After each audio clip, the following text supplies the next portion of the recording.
первую очередь я бы хотел поздравить всех радиослушателей с наступлением этого священного месяца. Всем здоровья, всех благ, счастья. Мой график не изменился ни в коей мере. Он какой был, такой и есть. Даже более напряженный, чем был. При этом единственное меняется то, что надо выполнять те требования, которые в этом месяце представлены любому мусульманину. Чего я ожидаю от этого месяца? Бесспорно, в первую очередь, что люди в этом месяце, многие простят друг другу какие-то старые обиды, которые накопились. И наша общая задача и через муфтият, и через имамов мечетей, и через правительство, органы власти, совет тейпов, примирительной комиссии, то есть максимально, через молодежные комитеты, через другие органы, максимально сделать так, чтобы меньше осталось старых обид, которые не решены в этом месяце, которые не простили друг друга. Мы под это дело планируем ряд совещаний, ряд мероприятий буквально в ближайшее время. Я думаю, будет успех. Это одно. Второе, в этом месте я надеюсь, что те ребята, которые без всякой причины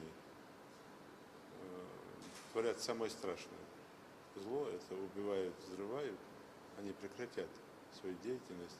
Поступает обращение от жителей нашей республики с просьбой о помощи, посодействовать решению той или иной проблемы, донести ее до вышестоящих органов.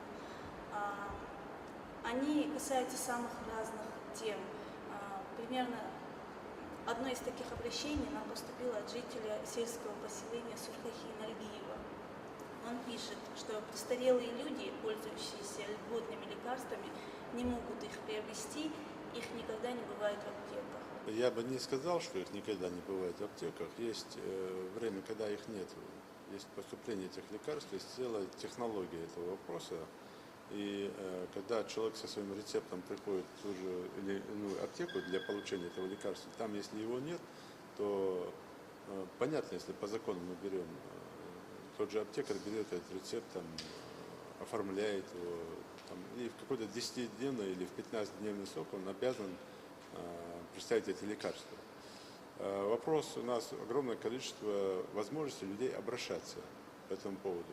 Я не видел, например, в своих блогах или в своих обращениях Нальгиева, я фамилию запомнил точно, у меня есть там, которые обращаются люди по этому поводу.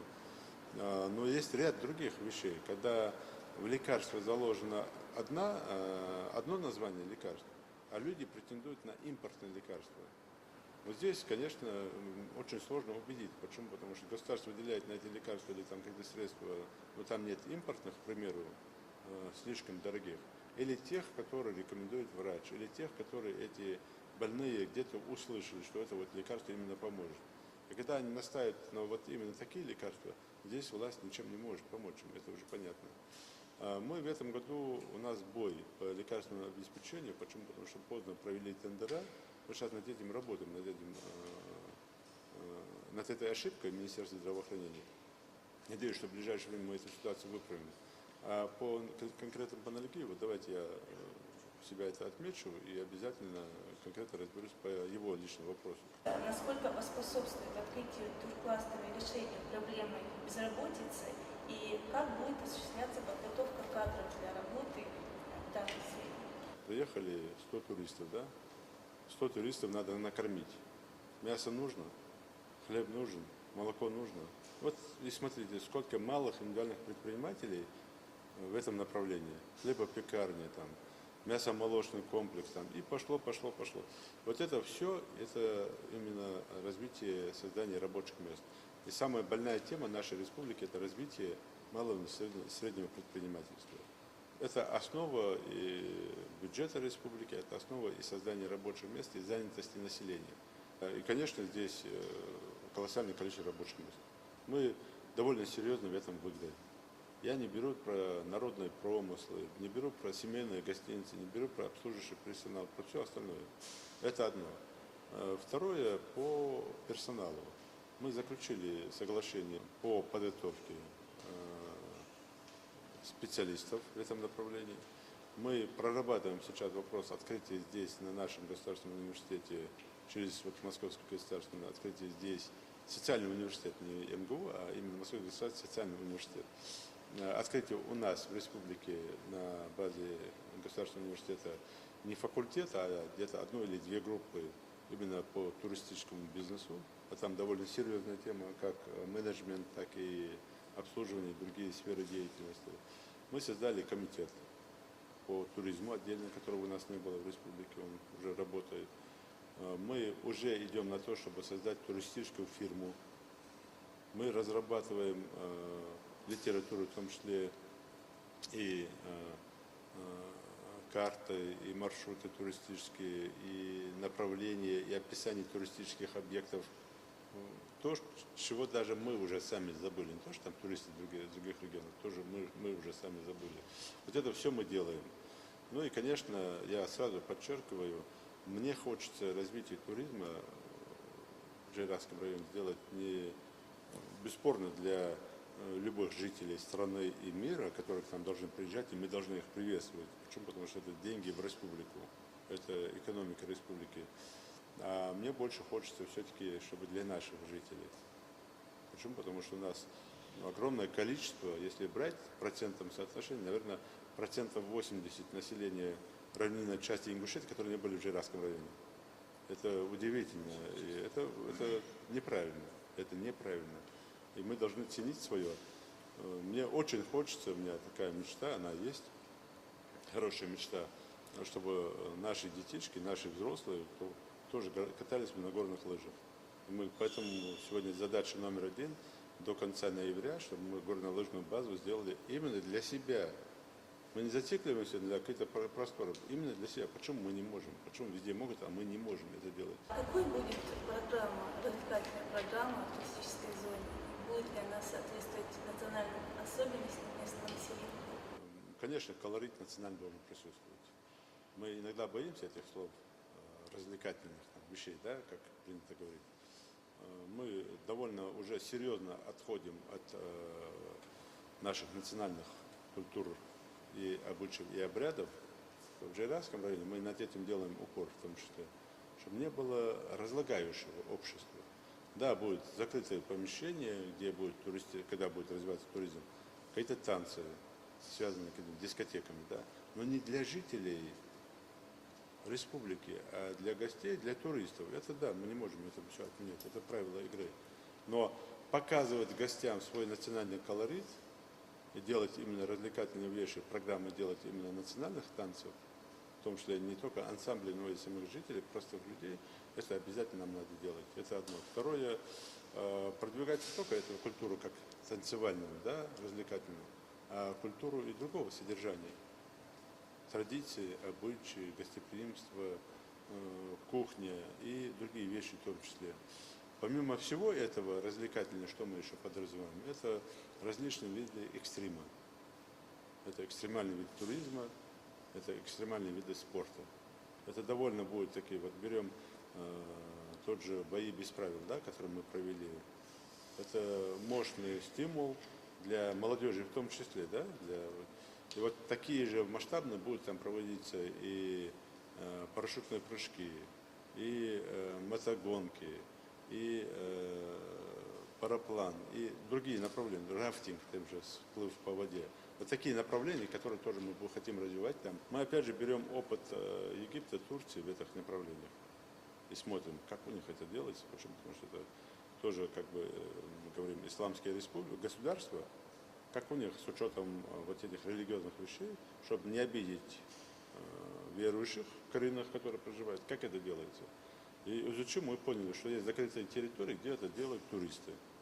Это не касается жителей. Вы тоже несколько раз посещали высшее учебное заведение в городе Малгобек, наш исламский университет, и оказывали им некую денежную поддержку тоже.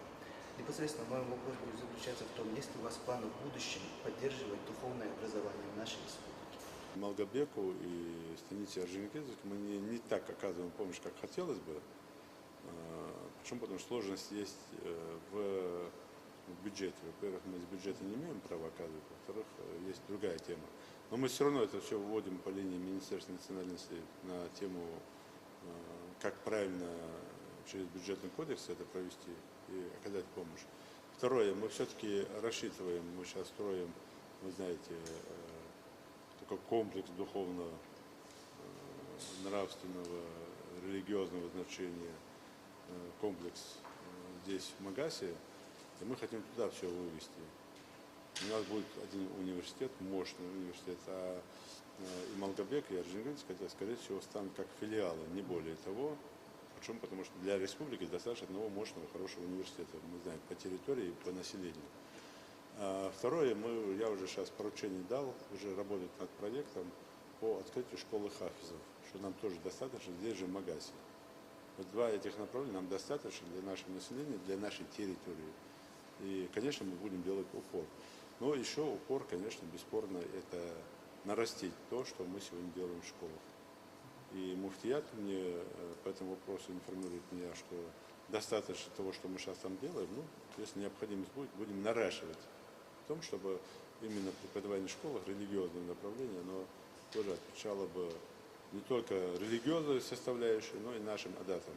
Обычной традиции, как мы знаем, что большинство наших адатов, где-то 90%, они соответствуют именно религии ислам. И нам, наверное, и сегодня наши старики об этом говорят, и историки об этом говорят, что нам не удалось так легко принять ислам. Почему? Потому что он не противоречит нашим адатам. Как руководство республики планирует решать проблему безработицы среди выпускников вузов? Насколько достоверна информация о том, что выпускники с красными дипломами будут обеспечены работой в Министерстве и ведомствах республики? Мы решили так, что с 9 класса, я уже и задачу такую ставил, но сейчас целенаправленно это будем делать, с 9 класса в голову ребенку, или уже не ребенок, уже состоявшийся парень, вкладывать ему в голову, что ему надо выбрать в жизни, какую профессию. Сегодня у нас острая нехватка каменщиков, штукатуров, сварщиков, электриков. Так называемые непривлекательные должности, неблатные должности. Родители упорно своим детям вкладывают в голову, если 5 детей, значит, они все должны поехать почему-то только в Москву и учиться только с правдами и неправдами. И все должны быть экономистами, юристами и все остальное. А кто работать будет?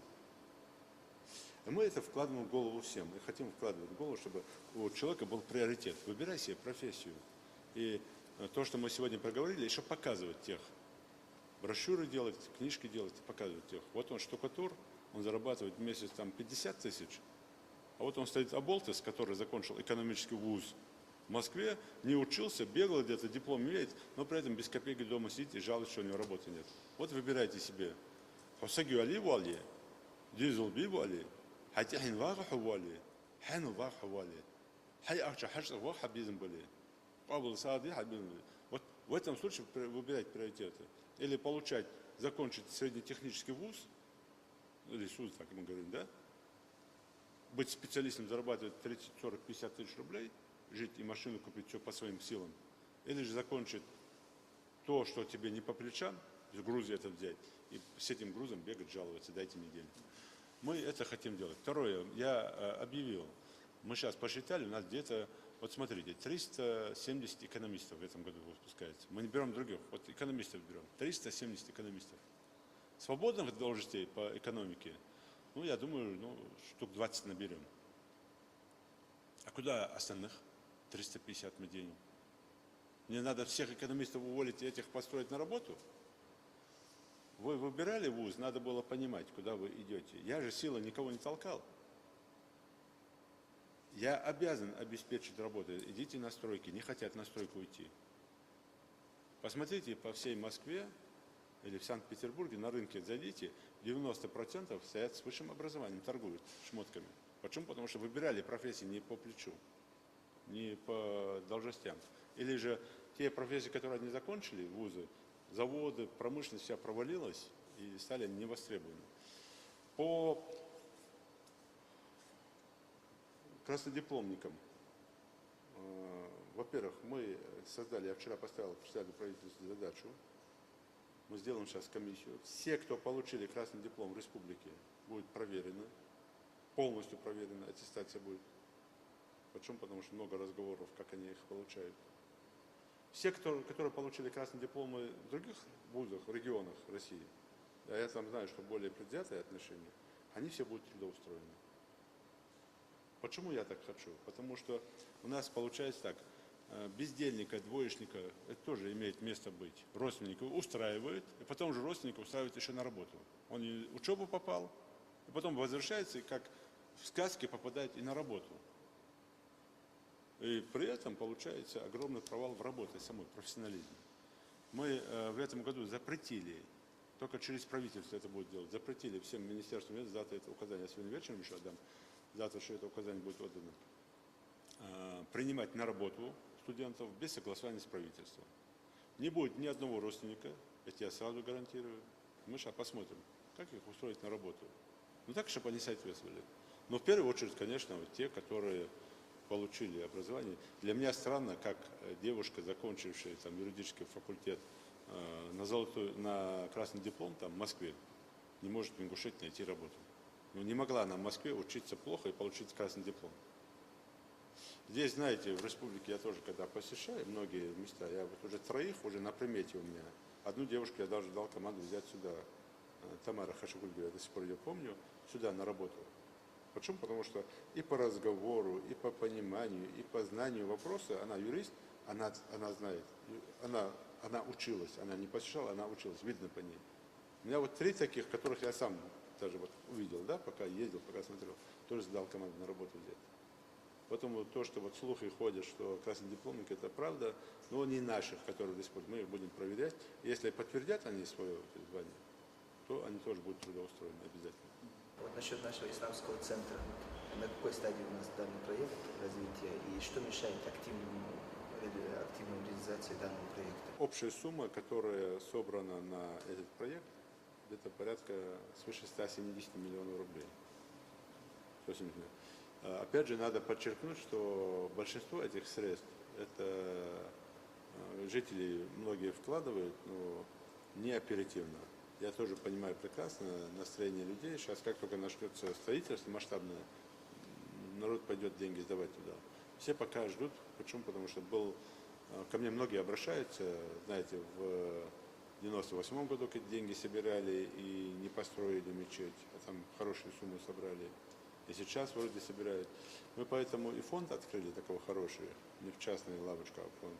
Поставили во главе фонда одного из таких самых честных наших людей, Паланкоева Ахмеда, и он это все направление ведет. Он будет отчитываться, кстати, у него на сайте Азан этот отчет есть, куда, чего, как.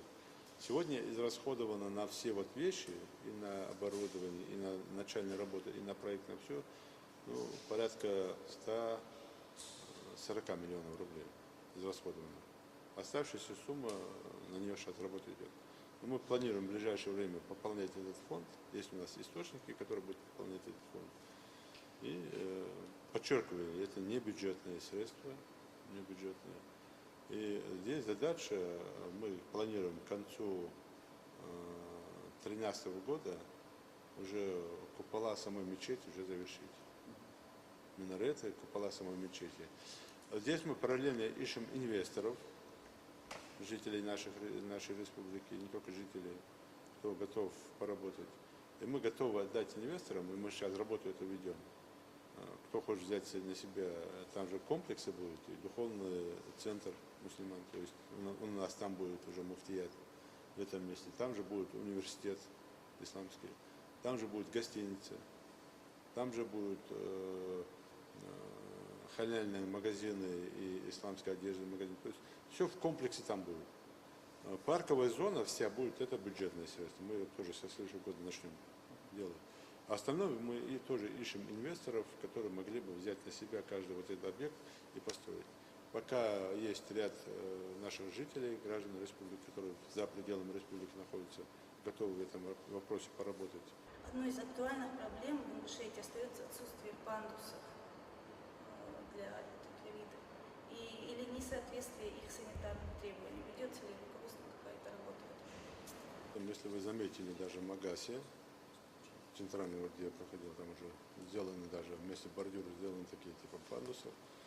Всем задачи поставлены, там сроки я не помню какие, всем министерствам, ведомствам задачи поставлены, что везде должны быть оборудованы современные пандусы. Мы по лизингу заказываем автотранспорт или спецоборудование для людей-инвалидов, для колясочников, для автотранспорта, там есть свои технические сооружения. Дальше мы завершаем к концу августа полностью строительство реабилитационного центра, и там отводим для этих людей, для людей с ограниченными возможностями, отдельное крыло. Фонд МЕЛ этим занимается у нас, и там целое крыло, где будет стационар для вот этих инвалидов, где они могут собираться, где они могут общаться, такие вещи. Помимо этого мы для инвалидов, почти все инвалиды у нас, 100% обеспечены колясками, но почти все, или многие обеспечены современными, так будем говорить, на автомате колясками. Тоже обращаются, мы делаем. 100% инвалидов у нас обеспечены компьютерами, то, что мы им дали колясочников. И мы им дали это безвозмездно и сказали, пожалуйста, на дому, работай на дому, работайте в этом направлении. То есть работа это идет. По пандусам у нас есть ряд направлений, где на квартирных многоэтажных домах, как можно сделать, чтобы человек мог подниматься. Есть специальные технологии, чтобы это делать. Ну, я думаю, что к тому сроку, я просто не помню срок, мы все эти вопросы решим. Хотелось затронуть тему пешеходных тротуаров. Тоже они либо отсутствуют, либо не соответствуют строительным нормативам. Вот мы начали сейчас улицы религиозных деятелей делать. У меня задача так, чтобы эта улица соответствовала лику этого человека, религиозного деятеля. Да, ну не может там великий религиозный деятель, в том числе, тем более, если мы говорим устазы, или наших вот современных религиозных деятелей, да, его имя, если названа улица, она не может быть грязной, не может, да, в обиду может другим улицам, но она должна быть, в моем понимании, асфальт, тротуар, освещение. И люди, вступая на эту улицу, должны понимать, что это улица святого человека. Не политического деятеля, а именно религиозного деятеля. Хотя и другие улицы, они, соответственно, должны людям. И сегодня, когда мы начинаем работать по этой улице, там, по одной из улиц, многие вышли за пределы своего красной линии, закрыли ливневку, закрыли это, забетонировали, даже заборами вышли, и с каждым приходится воевать. Чтобы тротуар положить туда, мы когда схему я смотрел, там получается 5 метров тротуар, потом чужое пространство, потом опять 5 метров тротуар, потом чужое пространство, огород чей-то. За 3 года, если мы смотрим, да, по тротуарам, их стало в разы больше, чем они были. Наверное, вы сами тоже ездите, видите это, смотрите. И они стали в разы современнее, чем были. Это направление работы идет. Но основная причина, да, отсутствие средств, там, возможностей, это все понятно. Почему мы и дорожников напрягаем за свой счет, за то, что они подряд имеют, чтобы тротуары делали, даже если в проекте схеме нет этого тротуара. Но основная проблема, вот это то, что я вам только что рассказал, это желание людей прихватить чужую территорию, государственную территорию и оттуда не уходить. В стратегию заложено то, что федеральная дорога, она в этом году 10 километров и в следующем году окончательно должна стать категорией номер 1, то есть четырехполосной. Над этим тоже работают, пока таких рисков нет, в плане все у нас находится, и все это будет сделано. Большую проблему вызывает у нас сегодня Джейрахский район, там порядка 2 миллиардов ущерба стихийное бедствие нанесено, и где-то больше миллиарда это дороги и мосты. Это проблема. И мы в этом году, вы знаете, если в прошлом году у нас было в бюджете 70 миллионов на содержание, вообще на капитальный ремонт дорог, то в этом году это порядка 570 миллионов рублей по линии дорожного фонда. И, конечно, это разница огромная. И мы за счет этих средств планировали многие вещи здесь на территории подправить. Получилось таким образом, что вот это стихийное бедствие, которое произошло в Джейрахе, нас пока заставляет деньги перекидывать туда. Я 30 числа уже буду в Джейрахе, все это буду проверять, смотреть. Там, конечно, оперативно до начала наступления холодов надо вмешиваться. Несколько лет паломники в хадж нашей республики непосредственно из-за вашего содействия имели возможность вылетать в такое благоугодное дело именно с нашего аэропорта, с аэропорта Магаз. Но в связи с его ремонтом в прошлом году вылеты были организованы из близлежащих республик. Вот на что могут надеяться наши паломники в этом году? С нашего аэропорта. Только это дело принципа, и мы обязательно делаем. Так что мы уже предварительно проговорили с авиакомпанией ЮТР. Я думаю, что полетят Боинги нашим пассажирам. В ближайшее время я по этому поводу проведу совещание с привлечением муфтията. Проговорим все вопросы не только с нашего аэропорта. Мы что, вот так красиво делаем для того, чтобы с других аэропортов летать, только с нашего.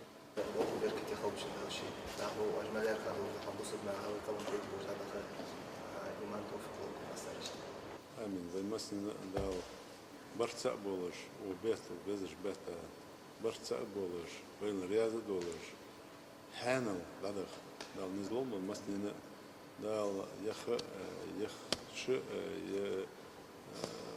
дик хамаш дик ханш бухшир дал вай حسب دور میاش دور دیک دادوش خود دادوش دیکه خود دور کم نگه دال اسخ حت وقتو دال شی مار قابل شان مستنا يا مار بوت دال قابل بول